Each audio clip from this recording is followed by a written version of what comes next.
In this video, we will be talking about nuclear binding energy. Okay, so let's look at just the mass of a nucleus. So what would we expect the mass of a magnesium-25 nucleus to be? We want to do this a little bit precisely. So when we're going to calculate this, we're going to take 12 times the mass of a proton. So Z equals 12, we have 12 protons, and 13 neutrons. So remember, A is going to be Z plus N, so if we subtract the number of protons, we get the 13 neutrons. So we're going to add together 12 protons and 13 neutrons to get the expected mass of magnesium-25. In this case, we want to be really specific, so here we have the mass of a proton and the mass of a neutron to a lot of sig figs. And if we do 12 times this number plus 13 times this number and add it together with all those sig figs, we get that we expect one magnesium nucleus to weigh 4.18455 times 10 to the negative 23 grams. Okay, so this is our expected mass of this magnesium nucleus. The actual mass of a magnesium nucleus is a little bit different than this. So it's a little bit less, 4.15047 times 10 to the negative 23rd grams. So you can see we were pretty accurate with this because it's only different to this place right here. So pretty small, but it is a noticeable difference.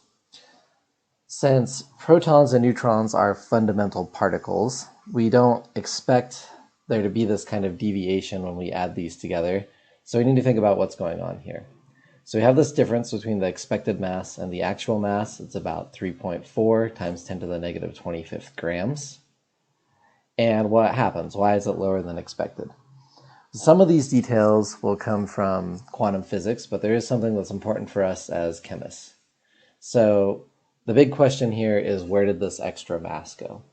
So up until this point, for everything that we've talked about in chemistry, we've dealt with conservation of mass. Stoichiometry has been the core of so many problems that we've done.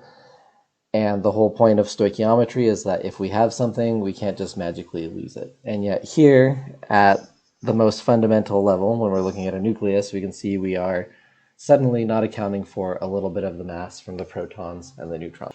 Well, this extra mass is converted to energy. And where this comes from actually goes back to a mixture of thermodynamics and quantum mechanics. So thanks to Einstein and quantum theory, we have that, well, mass isn't necessarily that unique, but we do have a relationship between mass and energy.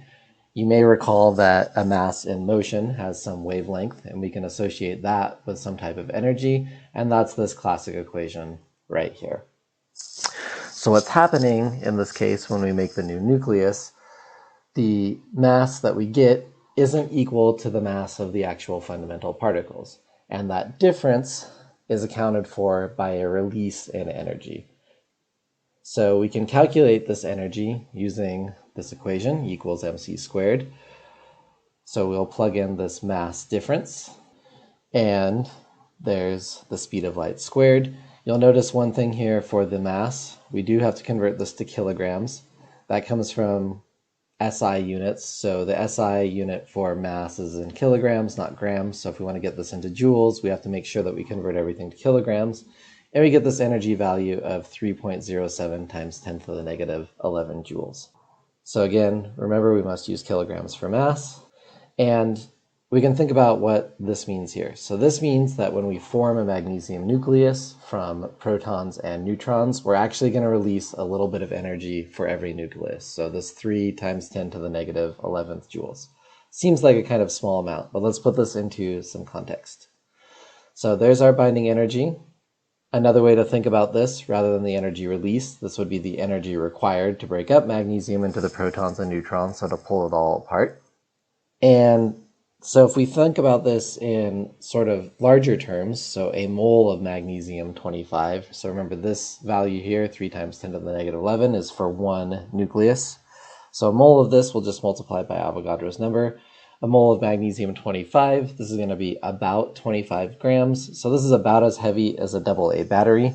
And if we look at the joules in this would be 1.85 times 10 to the 13th joules per mole of magnesium-25. So about a battery's worth of magnesium-25.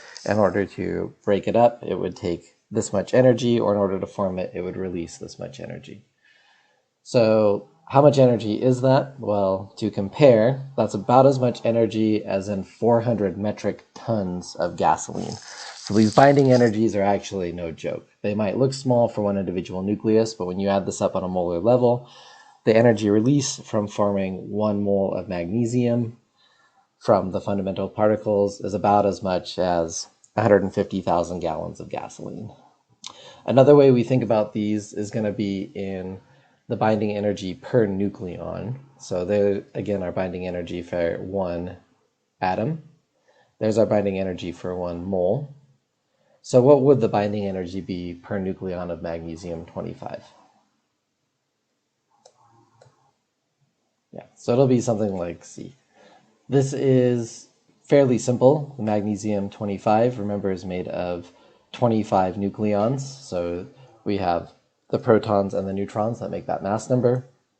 So we just take this number here and divide it by 25, and that gets us 1.23 times 10 to the negative 12 joules. We'll come back to this chart later, but this is why we might consider the binding energy per nucleon. So you can see that it isn't equal for every nucleus. So when we look at the mass of a nucleus after adding together their particles, if we look at the difference per nucleon, this isn't consistent or linear. There's actually a not quite as predictable trend in this. And we'll come back to this when we talk about fission and fusion reactions.